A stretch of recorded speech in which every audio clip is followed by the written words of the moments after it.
पूर्वी चंपारण के अरेराज में स्थित बाबा सोमेश्वरनाथ शिवलिंग की महिमा रामायण काल से गाई जाती है। ऐसी मान्यता है कि जनकपुर से जब भगवान राम की बारात वापस आ रही थी, अयोध्या जा रही थी, सीता मैया साथ में थी, तो भगवान राम और सीता मैया ने इस अरेराज के सोमेश्वरनाथ शिवलिंग की पूजा की थी। अनंत चतुर्दशी के दिन यहां पर लाखों की संख्या में कांवरिये जल ढारते हैं। अब ऐसे में पूर्वी चंपारण की वो रात यानी अनंत चतुर्दशी के पूर्व की रात जो होती है वो देखने लायक होती है और सनातन धर्म पर मुंह उठा करके बोल देने वालों के दिल में एक दहशत की भी रात होती है। ये वो रात होती है जब लाखों कांवरिये बागमती से, बागमती नदी जिसका भी रामायण काल में वर्णन है, नारायणी हो या बागमती हो, इन सबों का वर्णन रामायण काल में मिलता है। तो उस वाल्मीकि नदी के अद्भुत जल को उठा करके और कांवरिये जो है लगभग 100 किलोमीटर की दूरी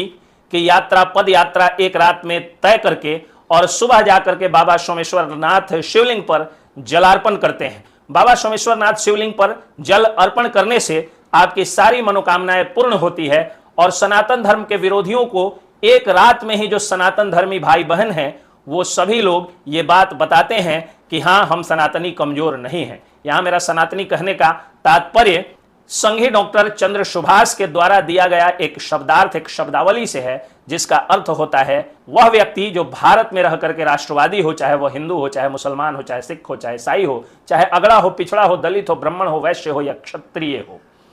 तो वो सारे सनातनियों की शक्ति देखने को मिलती है। वो एक रात ऐसी रात होती है जहां क्या वीआईपी, क्या गरीब, हालांकि ये बात सही है कि गरीब मध्यम वर्गीय भाई बहन ही कभी सनातन धर्म का झंडा बुलंद करते हैं, तो कभी राष्ट्रवाद का झंडा बुलंद करते हैं, कभी जाकर के सीने पर, बॉर्डर पर फौजी बन के गोली खाते हैं, तो कभी किसान बन के हमारे मुंह में अन्न का निवाला देते हैं। लेकिन इसके बावजूद क्या वीआईपी और क्या आम आदमी, सभी लोग आम आदमी हो जाते हैं, सभी लोग भिखारी हो जाते हैं जब भोले का दरबार चंपारण में सजता है। जब वो कांवर यात्रा, जब डाक बम कांवरियों की यात्रा जब निकलती है तो सभी लोग बराबर हो जाते हैं। मोतिहारी के चांदमारी रेलवे गुमटी स्थित प्रज्ञा पुस्तक केंद्र के सामने भारत विकास परिषद के द्वारा लगाया जाने वाला शिविर, जिसमें प्रोफेसर आर.के. दुबे और प्रज्ञा पुस्तक केंद्र के जो मालिक है मुकेश श्रीवास्तव जी, उनके द्वारा, राजन श्रीवास्तव जी के द्वारा और बहुत सारे जो लोग वहां पर कार्यरत हैं, काम करते हैं, अपनी दुकान चलाते हैं, कोचिंग चलाते हैं, लाइब्रेरी चलाते हैं, उनके सौजन्य से एक भव्य शिविर का आयोजन किया जाता है। उस शिविर में प्रोफेसर आर.के. दुबे तथा उनकी पत्नी श्रीमती दुबे सभी लोग बढ़ चढ़ के हिस्सा लेते हैं, कांवरियों की सेवा करते हैं। अगर खास व्यक्तियों में देखा जाए तो बीजेपी की जानी मानी नेत्री और प्रखर वक्त्री, जिनकी भाषा कौशल के कारण आज पीएम नरेंद्र मोदी भी उनको बधाई देते हैं और न जाने कितने सारे बधाई पत्र या जो प्रशस्ति पत्र हैं उन्होंने प्रधानमंत्री नरेंद्र मोदी के यहां से रिसीव किया है, प्राप्त किया है, वैसी भाजपा नेत्री डॉक्टर हेना चंद्रा, जो कि एक प्रसिद्ध गायनोकोलॉजिस्ट भी हैं, स्त्री रोग विशेषज्ञ भी हैं, और वहीं उनके पति संघी डॉक्टर चंद्र सुभाष, जो कि एक ऑर्थोपेडिक सर्जन है, हड्डी रोग विशेषज्ञ और सर्जन है, हड्डी एवं नस रोग के, वो भी अपने से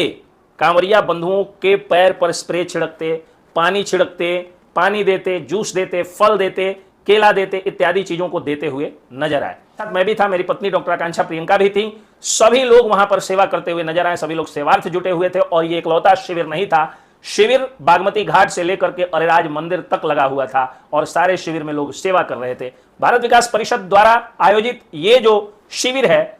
उसमें मेरे जाने का और बढ़ चढ़ के हिस्सा लेने का एक कारण यह भी है कि वो इकलौता शिविर मैंने देखा जहां पे गुटखा, खैनी, बीड़ी इत्यादि नहीं बांटा जा रहा था। केवल फल, फ्रूट्स, जूस, दवा,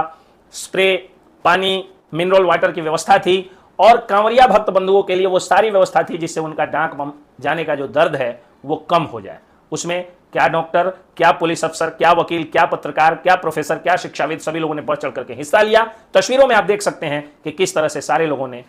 बाबा के सेवा में जा रहे कांवरियों की सेवा की और भक्त और भगवंत का आशीर्वाद प्राप्त करने के लिए रात भर जगे रहे। जय हिंद, जय बिहार, बोल बम।